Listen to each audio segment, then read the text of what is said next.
Welcome to 2. His right-hand coat pocket. Then he went into the bedchamber and opened the top drawer of his bureau. From this he took another loaded pistol which he dropped into his left-hand pocket. He waddled impatiently back and forth in the 2 rooms which comprised his suite in the Avon Arms Hotel, a receivership skyscraper towering in Diversey Parkway, cast of Clark Street. It was a nest of shysters, racketeers, and elegantly clad hoodlums. Ordinarily he felt perfectly at home in this environment, in the shadow of the double cross, but tonight he was uneasy. Never before had he been so apprehensive of impending trouble as he was now, while awaiting his nocturnal visitor. Rather than be called upon to open the door and find himself only several inches from his guest, he released the latch, backed across the room and sat down on a straight-backed chair, facing the entrance. Each of his clammy hands was plunged into a pocket, gripping a gun. Now, he thought, if I don't like your looks, Mr.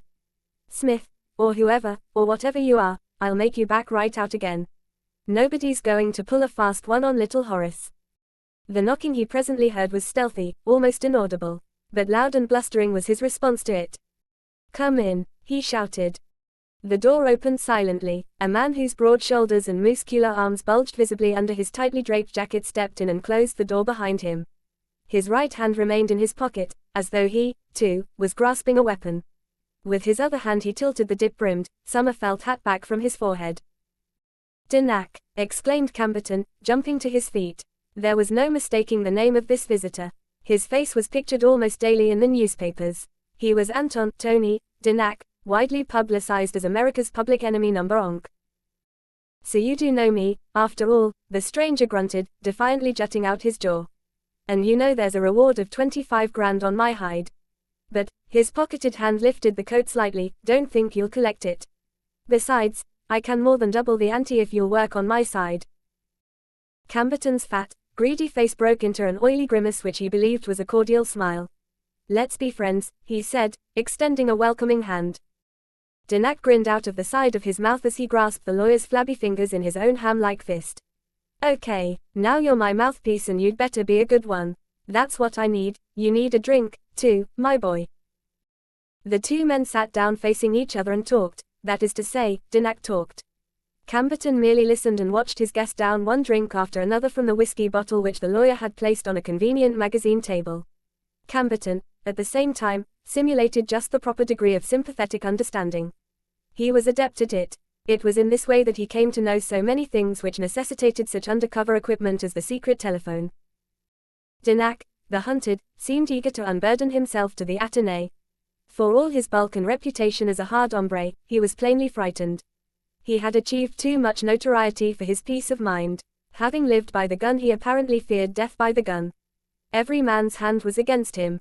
He poured himself yet another drink and said, I met Horton in Minneapolis, about 6 months ago. He joined my gang and we did several jobs, payroll raids in St. Louis. The last one there wasn't so good. 3 of my boys were killed. I remember reading about that, remarked Camberton, but I didn't know that Horton was there or you either. Nobody knows it, now. Horton and the other 2 were killed this morning. The bandit licked his lips. I almost went along but I had a hunch. Besides, why should I take any chances when I've got more than 100 grand salted away? Part of it was Horton's. But he's dead and the rest of the mob that ain't dead is in jail. So there's nobody left to split with except in you. How much will it cost me to get out of the country? Camberton's porcine eyes narrowed as he looked at his visitor. Was it really possible for such a hulking lout to retain so much loot? Would he give up half, 3/4 of it to save his skin? The attorney was confident that both questions could be answered in the affirmative. It'll be a hard job, he said. Your picture, given to the police by that dame you ditched, is being printed so often, nowadays, that your face is as well known as Babe Ruth's. Your mug and description are posted in every police chief's office, in every detective bureau and agency in the country and in every post office. That's just it. Even people who only look like me are getting arrested and shot at. Cried Denac. What chance have I got? A good chance, said Camberton, watching his client closely. But, as I said, it'll be a hard job and expensive.